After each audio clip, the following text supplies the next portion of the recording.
ये सब कुछ इतनी सूरत से हुआ कि मुझे संभलने का मौका भी ना मिला। बाल इतना लंबा हो गया था कि मेरे पूरे जिस्म के गिर्द लिपट गया। हत्ता कि मेरे चेहरे के गिर्द भी इसके बिल पड़ चुके थे। कमजोर सा वो बाल रस्से की तरह मजबूत था। मैं खड़े खड़े जमीन पर गिर गया। सर जमीन पर बड़े जोर से टकराया और मेरी आंखों के गिर्द तारे नाच गए। मैं चित जमीन पर पड़ा था। साधु ने आगे बढ़कर अपना नंगा पांव मेरे सीने पर रख दिया। यूं लगा जैसे किसी ने मेरे सीने पर मनोवजनी पत्थर रख दिया हो। बेइख्तियार मेरे मुंह से चीख निकल गई। सीने की हड्डियां टूटती महसूस हुईं। दम बदम मेरी सांस बंद होती जा रही थी। आंखों के गिर्द अंधेरा अच्छा गया। करीब था कि मेरा दम निकल जाता। मुझे साधु की आवाज दौर से आती सुनाई दी। पदेरी देवी जी, बड़ी देरी कर दी आने में। देख मैंने तेरे प्रेमी की क्या दिशा हालत बना दी है। ये मूर्ख कालिदास की शक्ति बारे गिलता उच्चार कर बैठा था। इसके फौरन बाद मुझे राधा की आवाज सुनाई दी। महापुरुषों को मंच संग ऐसा करना शोभा नहीं देता। महाराज, तुमरी युद्ध जंग मेरे संग है, इस निर्दोष को किस कारण कष्ट दे रहे हो। मेरा जहन मुअत्तल हो चला था कि अचानक मेरे सीने पर से बोझ हट गया।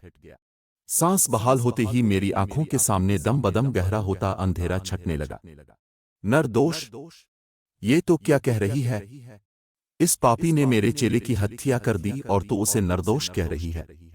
कालिदास की हैरत में डूबी आवाज आई।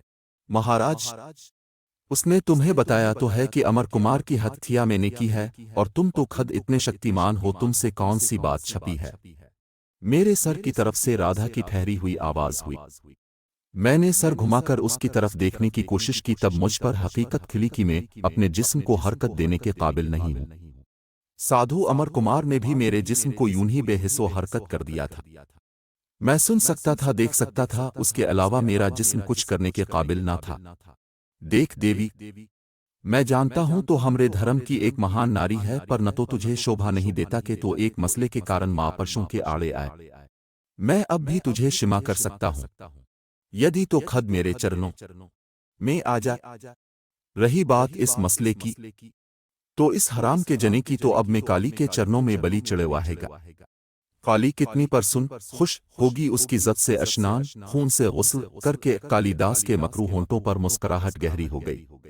वो चूंकि बिल्कुल मेरे सर पर खड़ा था, इसलिए मैं उसे देख सकता था, जबकि राधा की आवाज मेरे सर की तरफ से आ रही थी। आवाज तो उसकी हमारी ख्वाबगाह में भी सुनाई दी थी, लेकिन वो नजरों से ओझल थी, पर कालिदास मेरे सर के ऊपर देखकर बात कर रहा था। राधा इसको नजर आ रही थी। मैं ये बात न जान सका। मैं जानती हूं वर्षों तो ने भुगती करके काली के हृदय सीने में स्थान जगह बना लिया है, पर न तो इस संसार में केवल काली माता की शक्ति तो नहीं है, देवी देवताओं के और भगत भी तो बसते हैं इस सुनार में।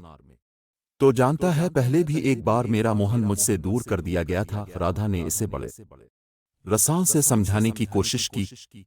देवी, तो जानती है, जिसने तुझसे तेरा प्रेमी छीना वो पापी भी एक मसला था, फिर भी तो इस मसले की सहायता करने पर तैयार है।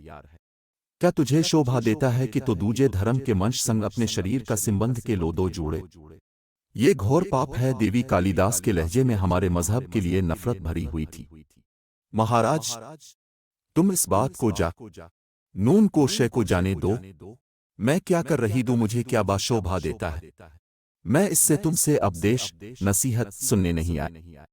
इसको छोड़कर मुझ पर अपकार एहसान कर दो। राधा ने एक बार फिर कालिदास को समझाया। मैं सख्त अजियत में था, सारा जिस्म सुन हो चुका था, जख्मों से टीसें उठ रही थीं। मैं इस बात पर हैरान था कि राधा ने सिद्धू अमर कुमार को तो एक पिल में उधेड़ कर रख दिया था, लेकिन कालिदास की वो नसीहतें कर रही थी। मेरा दिल चाह रहा था वो इस बदबख्त कालिदास का भी वही हश्र करे। देवी, तो जानती है, मैं अपने मन में तुझे पर आत करने की ठाने बैठा हूं। कुछ ही से बाद तो मेरे चरणों में होगी। रही इस मसले की बात, तो मैं तुझसे कह चुका हूं कि मैं काली माता को उसकी भेंट देकर इससे विनती करूंगा कि वो अमर कुमार की आत्मा को किसी दूजे मश के शरीर में डालकर मुझे दान कर दे। तो नहीं जानती, अमर कुमार मेरा केस खास सेवक था।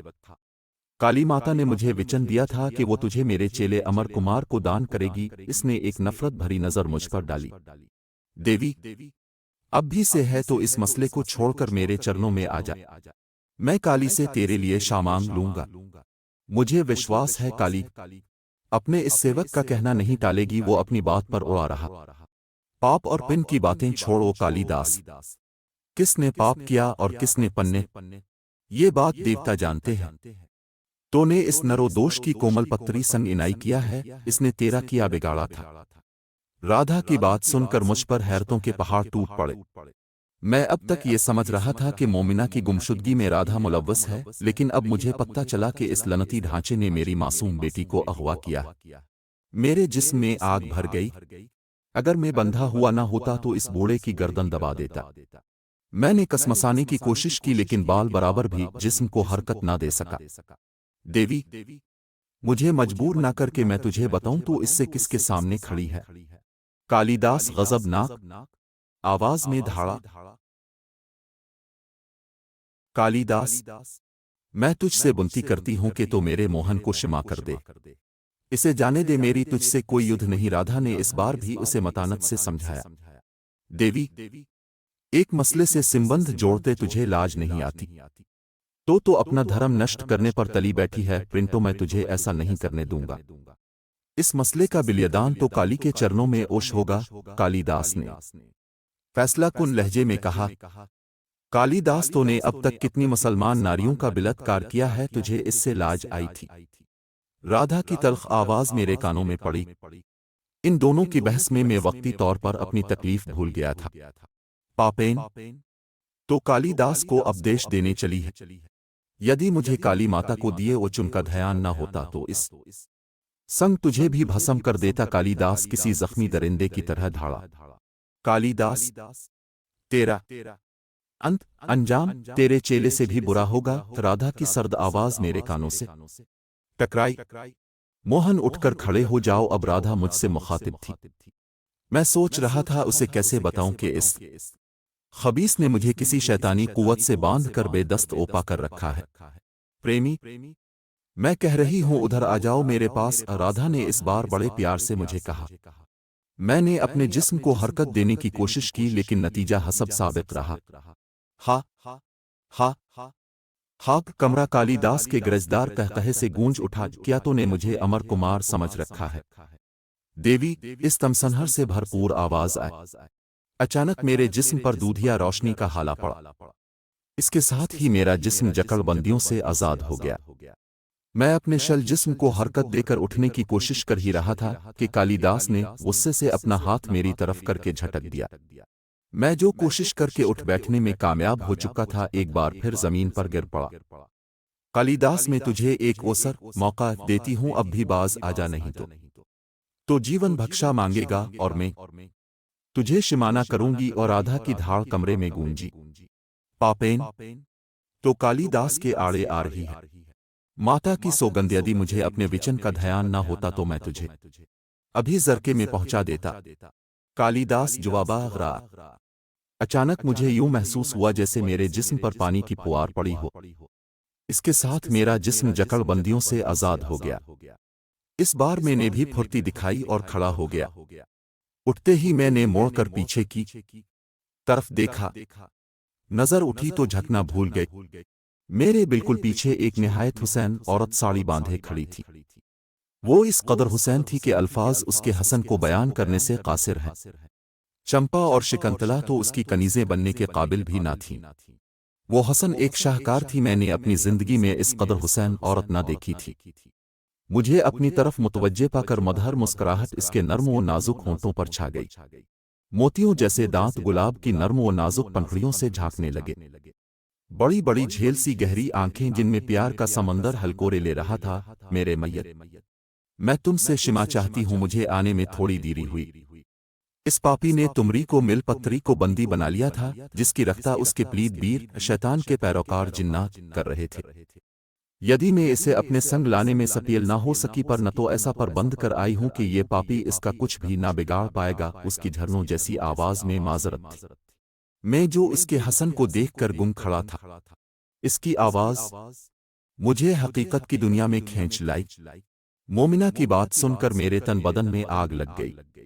धीरज पर यतीम इस पापी का सर्वनाश करके मैं तुम्हारी पत्तरी को तुम्हारे पास खदलाऊंगी। उसने मेरे चेहरे पर गुस्सा देखकर मुझे तसल्ली दी। इसके बाद वो कालीदास से मुखातिब हुई। कालीदास, अब भी समय है, वापस अपने स्थान पर लौट जा।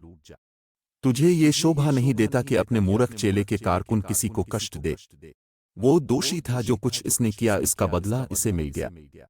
मुझे भी काली माता का ध्यान है, मैं नहीं चाहती मेरे हाथों एक और हत्या हो। राधा ने एक बार फिर कालीदास को समझाया, राधा, इस हरामजादे ने मेरी मासूम बेटी को अगवा किया, मुझ पर तशद्दुद कराया और तुम उसे जाने की इजाजत दे रही हो।